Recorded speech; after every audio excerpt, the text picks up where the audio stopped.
hacía creer en sí mismo que podía ser grande. Y cuando llegábamos a un nivel mucho mayor, lógicamente que nosotros representábamos, primero concursábamos en la universidad y representábamos a la universidad en las famosas Olimpiadas. Yo tengo el orgullo de haber ganado 3 veces el premio nacional en ese país a nivel estudiantil. Un extranjero, yo era un peruano común y corriente. Pero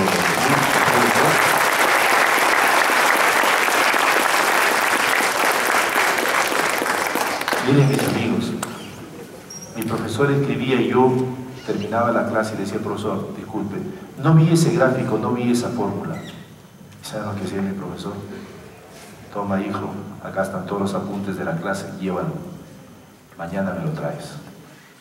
Acá, ¿alguno de sus profesores hace eso? Muy pocos, creo yo. Cuando yo retorné acá a nuestro país después de esa formación que me dieron, dije: no, acá tenemos que cambiar el país. Acá debemos de compartir. El día que te vas a ir no vas a llevar absolutamente nada. Hay cosas que no se pueden compartir también, ustedes lo saben, ¿no? Pero el resto sí se puede compartir, lógicamente. Conocimientos hay que compartirlos. Mientras tú te des cuenta y empieces a madurar, cuando yo retorné después del doctorado, obtuve críticas destructivas de muchas personalidades de acá del país, que no lo puedo mencionar lógicamente por estricta reserva, ¿no? Me decían: Jenner, no puede ser posible que escribas tu libro y le des todo, porque después te vas a quedar sin trabajo. Nos estás malogrando el mercado. Eso no es así. Dije: bueno, algún día cambiará. Y me alegro, mis amigos, porque hoy en día ellos ya tienen también su blog y tienen sus enlaces en la web. Que hayan madurado, para mí es una gran victoria. Que les haya cambiado esa mentalidad, para mí es muy importante. Es muy importante cambiar la mentalidad derrotada del joven también. Que el profesor lo maltrata al joven y lo humilla como que él no sabe nada y nunca va a saber nada. Cuando el profesor de repente no se da cuenta que es mucho más ignorante que el pobre joven. Hay que pensar que realmente somos seres humanos y que los estudiantes merecen un trato alturado, respetado. Yo cuando estudié en la Unión Soviética, el ser un estudiante universitario era un estatus. Ojalá que algún día acá en nuestro país también lo sea. Cuando uno se enamoraba allá y te decía: ¿dónde estudias? Estudia en la universidad tal. Automáticamente la enamorada veía el ranking. No me conviene, está muy bajo. ¿Qué universidad estudias? Tal. Estás arriba, este sí me conviene. Cuando tú le decías: ¿aceptas? Sí, encantada de la vida. Miraba así. Entonces era un estatus. Cuando tú llegabas a la casa de la enamorada y te preguntaba: ¿y tú qué haces por la vida? Soy estudiante universitario de tal universidad. Uy, caramba, decía, que tanto te esfuerzas, esa universidad es muy difícil. Sí, me estoy esforzando porque quiero lograr cosas grandes. Mis profesores en las clases nunca empezaban su clase sin darnos una pequeña arenga. Jóvenes, buenos días. Buenos días, profesor. ¿Ustedes son grandes? Sí, profesor. Grítelo más fuerte. Sí. Muy bien, vamos a empezar la clase, ¿no? Entendiendo que realmente ustedes tienen ganas el día de hoy de aprender. Y el profesor se emocionaba también y hacía clases magistrales. Acá en nuestro país no solamente nos hace falta una nueva ley universitaria, sino cambiar el chip mental de la gran mayoría de docentes que tenemos para que ustedes jóvenes sean respetados, que nunca en la vida le digan que es imposible.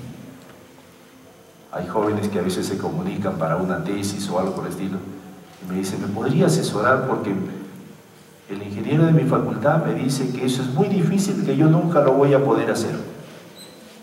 ¡Qué mal! Ustedes tienen toda la capacidad para lograrlo y va a depender mucho del esfuerzo que ustedes hagan. Entonces, jóvenes, a partir de ahora también exijan respeto, exijan sus derechos, porque realmente su profesor tiene que enseñarles bien, pero también tienen que respetarlos mucho.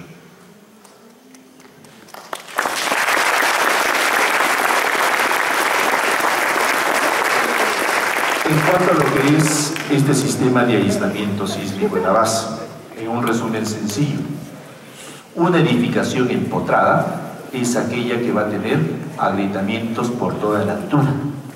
Una edificación con aislamiento sísmico en la base, estos son los aisladores. En primer lugar, estos aisladores van a soportar durante toda la vida útil su carga vertical y al mismo tiempo ante el movimiento lateral no van a dejar que toda esa energía se transmita automáticamente hacia la superestructura. Va a controlar las derivas. Las derivas son prácticamente nulas, como ustedes ven, por toda la altura. Tienen periodos altos como tal. El número de pisos, algunas normas internacionales nos indican que es un máximo de 15 pisos. En la norma peruana se está planteando, ¿no?, aconsejar siempre al proyectista de no más de 10 niveles. En cuanto a lo que es el desplazamiento lateral, los proveedores nos indican que el de marca 10 se puede desplazar hasta 4 veces la altura. Las normas internacionales, algunas de las normas europeas nos limitan mayor seguridad, desplazamiento igual a la altura. Más de eso no se permite. Entonces hay que limitar algunas cosas de acuerdo a los propios ensayos que se van a tener con este sistema. Y acá tenemos el sistema de aislamiento sísmico en la base con las conexiones respectivas. En la norma que nos habla, adicional, miren, categoría versus sistema estructural. Es decir, ahora la norma ya no te va a dejar tan libre. De acuerdo a la categoría de edificación y la zona sísmica, vas a tener que elegir un sistema estructural. Y si no, vas a tener que sustentarlo como tal. Entonces el arquitecto también tiene que cambiar. Luego vas a calcular el factor C. Este factor C antes era una sola fórmula, ahora tiene 3 tramos. Si tu periodo fundamental es menor a T sub P, o está entre T sub P y T sub L, o es mayor a T sub L, vas a utilizar cada una de estas relaciones, dependiente en el rango o en el ratio en el cual se encuentra. Los valores de T sub P y T sub L lo vas a obtener de acuerdo a la tabla número 4 del proyecto de norma para los 4 perfiles de suelo. ¿Qué es el T sub P? Viene a ser el periodo límite donde llega la meseta, y que es T sub L es el valor límite donde empieza el suelo a continuar la sedencia. El factor S lo vas a obtener por la tabla número 3 con doble entrada, zona sísmica versus perfil del suelo. ¿Cómo lo han clasificado los suelos? Los suelos están clasificados por la tabla número 2, cada uno de los perfiles en función de la velocidad promedio de la onda de corte, el promedio ponderado del SPT y el promedio ponderado de la resistencia última en condición no drenada. El R ha cambiado, antes teníamos un R igual a este valor, excepto para el acero. Hoy en día tienes que factorarlo por una irregularidad en altura y todavía una irregularidad en planta. Se han incrementado dichas irregularidades. Miremos, irregularidad en piso blando. Cuando tu deriva en un piso determinado es mayor que 1,4 veces el piso siguiente o 1,25 el promedio de los 3 superiores y te castiga con 0,75. De piso débil, en cuanto a la rigidez es menor al 80% del piso siguiente, también te castiga con 0,75. Eso viene a ser piso blando, una de las fallas que ocurrió en el sismo de Pisco. El famoso Hotel Embassy. Acá tenemos pórticos, muros, una alta condensación de muros en los pisos superiores, aporticado, rigidez muy baja, piso blando, y falló la edificación, como sabemos. Muy aparte que estaba ubicado el Hotel Embassy en una zona riesgosa. En cuanto a lo que es irregularidad extrema de rigidez, irregularidad extrema de resistencia, lo mismo que los anteriores, solamente con otros factores. Irregularidad de masa o peso, cuando la masa o el peso es mayor a 1,5 el piso adyacente. Y ahí tenemos otra irregularidad. Irregularidad geométrica vertical te limita. Si es mayor a 1,3, entonces de un piso respecto al siguiente, castígalo con 0,9. Pero no vayas a ser desproporcionado como con lo que tenemos acá. ¿Por qué? Porque los esfuerzos ubicados en el cambio de rigidez es donde van a fallar, como lo que estamos observando. Irregularidad por discontinuidad de los sistemas resistentes. Tienes muros, losa de transferencia, columnas acá. Si la columna que no continúa, su cortante es mayor al 10% de la cortante del piso, es una irregularidad por discontinuidad y lo castigues con 0,80. Y si la suma de la cortante de la columna que no continúa es mayor al 50% de la cortante del piso, también vas a castigarlo con 0,60. Las irregularidades en altura antes eran 4, ahora son 8. Las irregularidades en planta antes eran 3, ahora son 5, mayor número de irregularidades.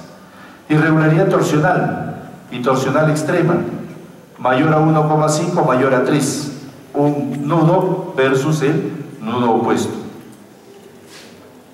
Falla por irregularidad torsional es lo que tenemos en estas edificaciones. Irregularidad por esquina entrante. En esquina entrante, cuando la dimensión de A es mayor a 0,2C o B es mayor a 0,2D, estamos en una irregularidad por esquina entrante, se castiga con 0,90. Prohibido edificaciones en L. Prohibido edificaciones en L. Esto ocurrió en la Central de Telecomunicaciones de la Ciudad de México en el año 1985. Giró, si no había este edificio, lógicamente que el impacto ya no hubiese sucedido y hubiese seguido girando y ese edificio colapsaba completamente. Otra irregularidad, discontinuidad del diafragma, significa que el área libre respecto al área total externa, el producto del área libre respecto al área externa, sea mayor al 50%, estamos en esa irregularidad por discontinuidad. O la suma de las aberturas que se tengan, mayor al 50% del área total externa. Ejes no paralelos. Cuando tengo acá un eje 1 donde la cortante de este eje es mayor al 10% de la cortante del piso y el ángulo es mayor a